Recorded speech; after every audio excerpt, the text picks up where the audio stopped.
Hi everyone, and welcome back to The Weight You Can't See. I'm Brooklyn. And I'm Eva. And before we start this one, we want to say this gently. Today's episode is a bit deeper than the others. We're talking about anxiety, depression, and those heavier feelings that teenagers usually keep locked up inside. Yeah, and we're not doing this to make things sad. We're doing it because mental health is a huge part of our awareness campaign. And if a campaign is actually going to help people, it has to talk about the real stuff, not just the easy parts.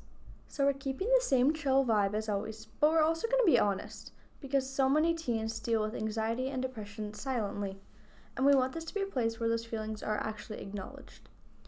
So, anxiety, it doesn't always look like people think it does. People imagine shaking, panicking, breathing into a paper bag, but honestly, most anxiety is invisible. A lot of anxiety is like this quiet storm inside your mind. Overthinking, worrying, overanalyzing, feeling tense, feeling sick, but still functioning on the outside.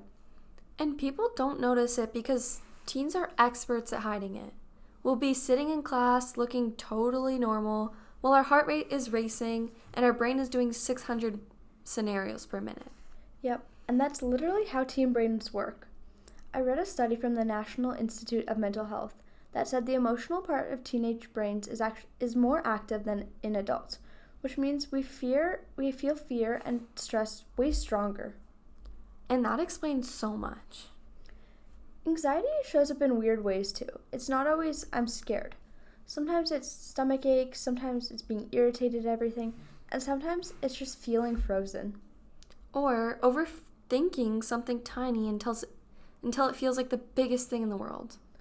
Or sometimes there's the physical stuff, like headaches, shaky hands, or feeling like you can't catch your breath. It's honestly wild how your mind can create physical reactions to these things.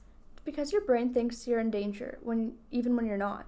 That's what anxiety is. Your brain is trying to protect you, but it's overdoing it. And then depression is this whole other thing, and it's misunderstood too. A lot of people think depression just means being sad, but that's not always what it looks like. Yeah, depression can be sadness, but it can also just be emptiness, numbness. Like you don't feel anything, even things you used to love. Or having no energy, feeling disconnected from everything. It's not just crying, sometimes it's not crying at all. There was a report from the World Health Organization that said depression is one of the leading causes of illness in people aged 10 to 19, which is crazy because most teens feel like they shouldn't even talk about it. Especially high-functioning teens. The ones who look fine. Good grades, active, social, but inside they're struggling. People assume they're okay because they look okay. That's why we keep saying teen mental health is invisible. Something that's actually really important and honestly not talked about enough is being able to recognize the early signs of anxiety or depression. It's not just in yourself, but in people around you. Yeah, because teens don't usually say, hey, I think I'm struggling. It shows up in tiny ways first. Like before it gets heavy, it starts off small. Like, for example, if someone doing things they normally enjoy and they stop, that's one of the biggest early signs. Not dramatically, just little things. Skipping practice, not hanging out as much, not laughing at the stuff they used to find funny. And pulling away doesn't always look like being sad. Sometimes it looks like being tired all the time, or zoning out, or just being irritated. People think irritation is attitude, but a lot of times it's just anxiety. Or when someone starts falling behind on their schoolwork, or even though they used to be on top of everything, it's not because they don't care, it's because their brain is just overloaded. Exactly. The Canadian Mental Health Association talked about that. How teens who are struggling often change. How they show up. Before they ever say anything, it might be subtle, not answering texts, not eating with friends like usual, saying, I'm fine really quickly.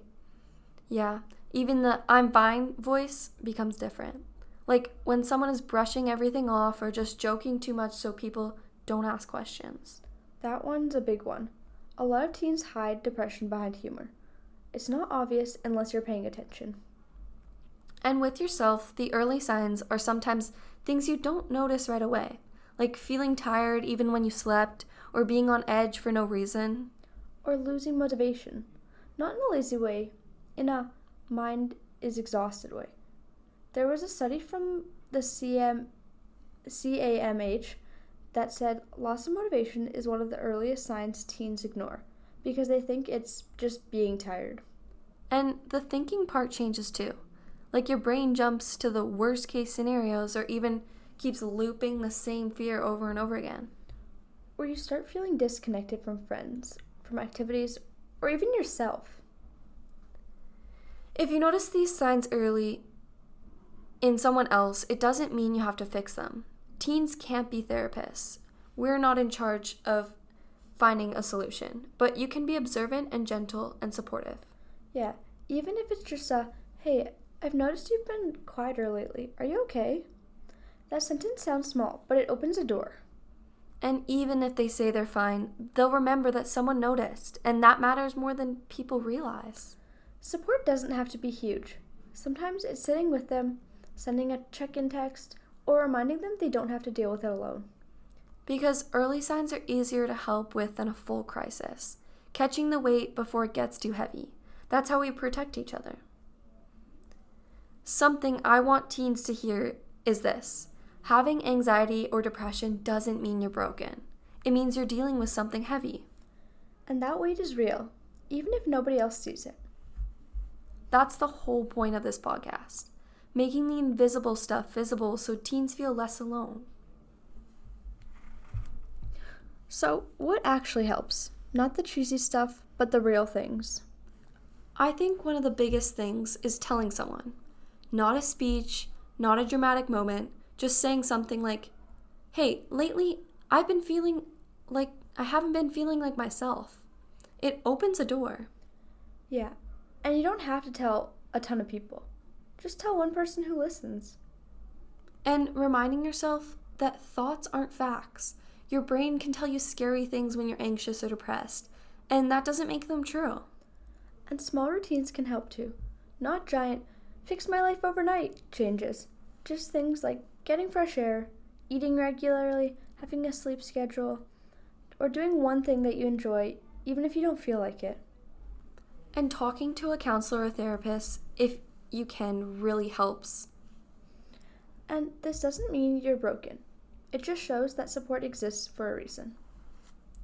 If you're listening right now and you've been dealing with anxiety or depression quietly, we want you to know you're not invisible. Your feelings matter. And you're not weak. You're not traumatic. You're not a burden. You're a teenager with a brain that's still growing, trying to handle emotions that feel bigger than you. And you deserve help, support, and understanding. This podcast is for you, part of a movement to make teen mental health something people actually talk about. This is the weight you can't see. Because everyone carries something even if it doesn't show.